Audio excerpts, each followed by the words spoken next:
চট্টগ্রাম বিশ্ববিদ্যালয় কেন্দ্রীয় ছাত্র সংসদ চাকসু নির্বাচনের বাকি মাত্র ৩ দিন। এরই মধ্যে জমে উঠেছে প্রার্থীদের প্রচার কার্যক্রমও। এমনকি সাপ্তাহিক ছুটির দিনেও থেমে নেই প্রার্থীদের প্রচার কার্যক্রম। বিশ্ববিদ্যালয়ের আবাসিক হলগুলোর পাশাপাশি আশপাশেও পৌঁছে দিচ্ছেন লিফলেট, দিচ্ছেন নানা ইশতেহার। এদিকে চাকসু নির্বাচনকে ঘিরে বাড়ানো হয়েছে বাড়তি নিরাপত্তা ব্যবস্থা।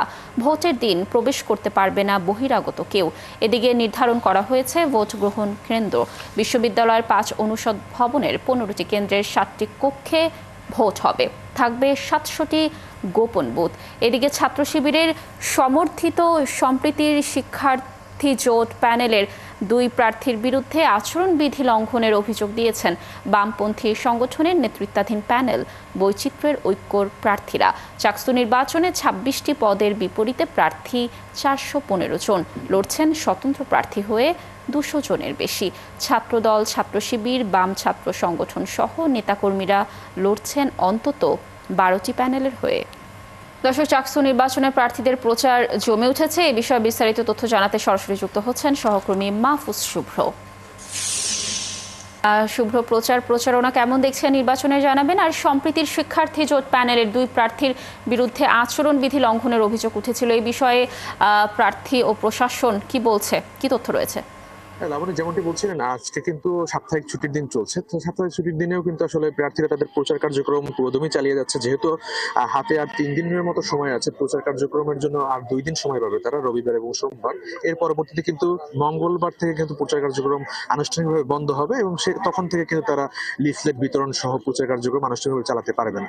তো এই জন্য কিন্তু আসলে তাদের যে প্রচার কার্যক্রম আছে, ছুটির দিন থাকা সত্ত্বেও তারা কিন্তু বিভিন্নভাবে প্রচার কার্যক্রম চালিয়ে যাচ্ছে। সেটি তারা হল থেকে শুরু করে বিভিন্ন কটেজ এবং যারা শহর কেন্দ্রিক আসলে থাকেন যে শিক্ষার্থীরা, তাদের কাছেও কিন্তু পৌঁছানোর চেষ্টা করছে। এরপর আমরা দেখেছি আজকে 11:30টার দিকে বৈচিত্র্য ঐক্য প্যানেল, বামপন্থী শিক্ষার্থীদের নেতৃত্বাধীন যে প্যানেলটি রয়েছে, তারা কিন্তু ছাত্র শিবির সমর্থিত যে প্যানেল সম্প্রীতির শিক্ষার্থী জোট, সেই সম্প্রীতির শিক্ষার্থী জোট প্যানেলের বিরুদ্ধে কিন্তু ২ জনের বিরুদ্ধে তারা অভিযোগ দিয়েছে। এর মধ্যে অন্যতম একটি হলো যে তারা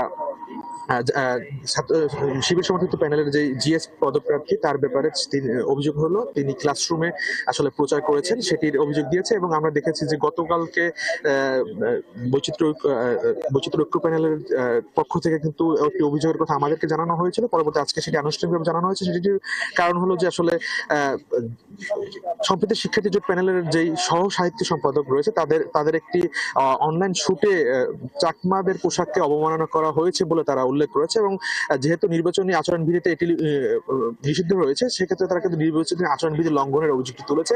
এবং এই ব্যাপারে ছাত্র শিবির সমর্থিত প্যানেলের বিপির সাথে কথা বলা হয়েছে আমাদের। তিনি জানিয়েছেন যে আসলে এই ব্যাপারটি আসলে তাদের অজান্তে হয়ে গেছে এবং এই ব্যাপারে তারা দুঃখ প্রকাশ করেছে যে চাকমাদের পোশাক নিয়ে যেই অবমাননার যে অভিযোগটি রয়েছে, সেটি আসলে তাদের জানার স্বল্পতা ছিল এবং এই ব্যাপারে তারা আসলে আনুষ্ঠানিক দুঃখ প্রকাশ করছে। এবং আমরা দেখেছি যে বিশ্ববিদ্যালয় চাকসু নির্বাচন দীর্ঘ ৩৬ বছর পর অনুষ্ঠিত হচ্ছে। ৩৬ বছর পর যে চাকসু নির্বাচন, সেই চাকসু নির্বাচন নিয়ে কিন্তু বিশ্ববিদ্যালয়ের যে উৎসবমুখর পরিবেশ বিরাজ করছে এবং শিক্ষার্থীরা চাচ্ছে যে তাদের যে কাঙ্ক্ষিত যে দাবি, সেই দাবিগুলো পূরণ যারা করতে পারবে তারাই যেন নেতৃত্বে আসে। লাবণী। শুভ, ধন্যবাদ আমাদের সাথে যুক্ত থাকার জন্য। দর্শক, যেমনটি বলছিলাম যে চাকসু নির্বাচনের আর মাত্র ৩ দিন বাকি রয়েছে। প্রচারণার সর্বশেষ তথ্য জানাচ্ছিলেন আমাদের সহকর্মী।